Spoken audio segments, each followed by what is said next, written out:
You know what? Maybe that's just the best idea. It's like I said before, I'm out of here. Todd, wait. You say everyone wants to give up on you, but, you know, you're the one giving up on yourself. What is with you? You and your dime store pop psychology. I got a shrink named Ray says all the same stuff. Maybe you and him should get Todd, together. Listen, I know it's rough on you right now, and you're scared. But you can make it. How'd you get to be an authority on me and what I can do? I am not an authority on you. But I do know what it's like for someone who's been in prison. Oh, really? My father served time. What'd he do? He made a mistake. He got desperate when he couldn't pay the bills, so he and a buddy robbed a bank. During the escape, a guard was shot and almost killed. And Daddy spent 6 years in prison. Sorry. Look, you don't have to tell me this. No, I don't mind. You know, in fact, I like the story. Because after Daddy got out, he turned his life around. He'd been a drinker, and he could never hold a steady job. But he changed all that. And he never committed another crime. So I think he was a success, don't you? Look, my point is, it was hard on him, but he did it. And so can you. It's not the same. I'm not the same. You could be. Think about it.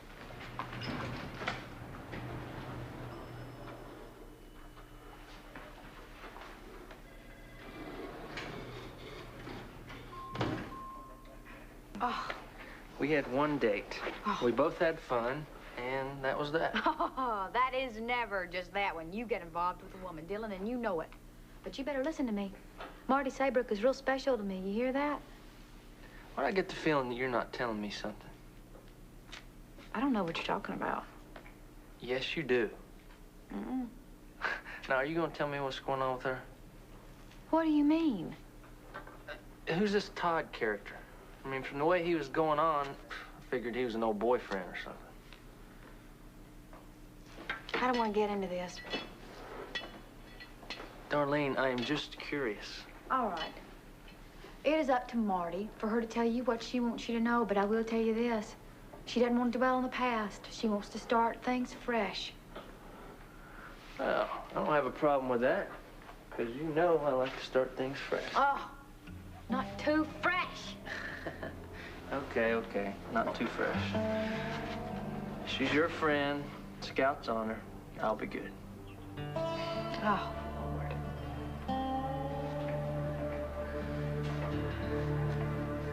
Sorry about? What's that, Zach? That it's the 90s.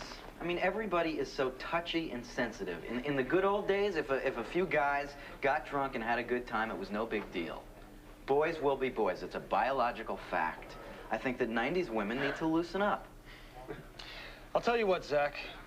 When you're ready to give us a real answer, then we'll talk. In the meantime, Zach, I'd like you to try to imagine what it was like for your victim.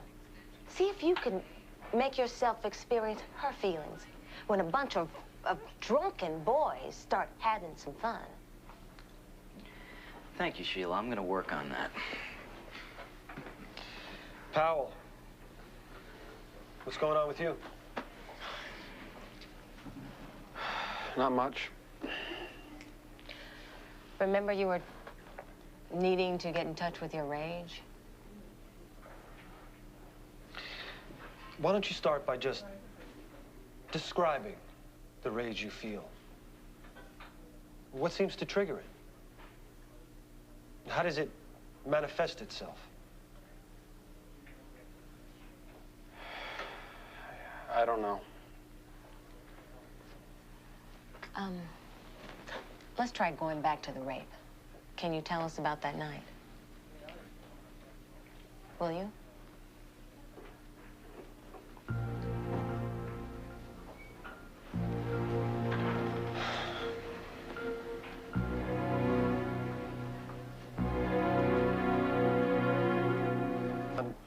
Right before the rape, why did you do it? It was so it was so what? But you could say it, Powell. Why did you rape her? Everything was happening so fast. I was scared. It was... All right, good. You were scared. And... I don't know. You know. Come on, man, you know why you did it. Why don't you just come clean, pal? You know, man. Come on, you know. All right, I did it for you, all right? I did it for you!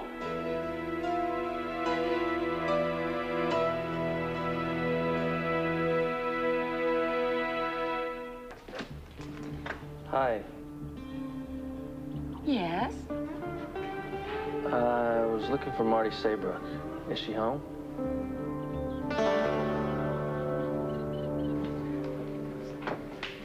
Okay, let's go. Break's over. Everybody take a seat. Thanks for coming in, Mark. Let's go. All right, now, before we took our mandatory 5, Powell was talking about what happened that night with Marty Saybrook at the fraternity house. Right, and how he did it. For Todd! For you! Zach! Now, Powell, as I understand it, there were 3 of you. You, Zach, and Todd. Now, what made you say that you did it for Todd?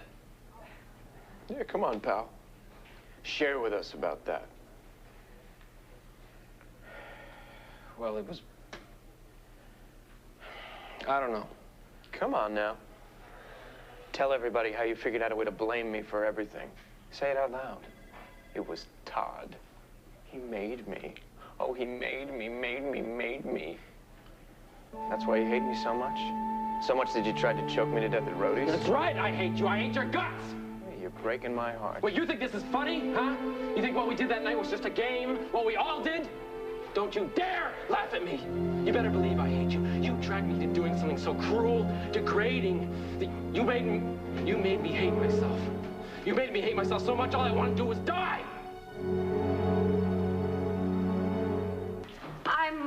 I'm afraid that Marty Saybrook doesn't live here anymore. And I'm not sure that I know her new address. She had a great old address. Yes, it's a lovely house, isn't it? But much too big for such a young, single woman. Oh, so then you know Marty. Oh, yes. Do you know where I could find her?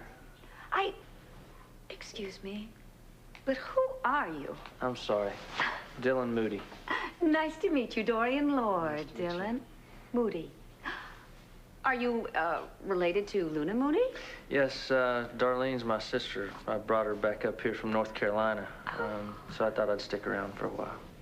Yes, newly arrived, and you've already met Marty. Yeah, we, kind of bumped into each other the other night and kind of hit it off, so. So you thought you'd come calling. Well, I thought it might be fun to see her again, and I looked her name up in the telephone book, and it gave me this address. But if she doesn't live here anymore, I guess I'll... Please, wait. I might be able to think of a couple of friends who might be able to help you. Joe, I'm a little concerned about the painting that you did on the cabana by the pool.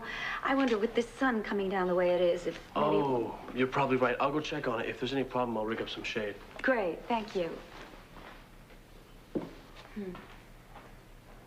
Well, now let me see if I can get those telephone numbers for you. Also, since you are newly arrived in town, perhaps I can give you some advice about Marty.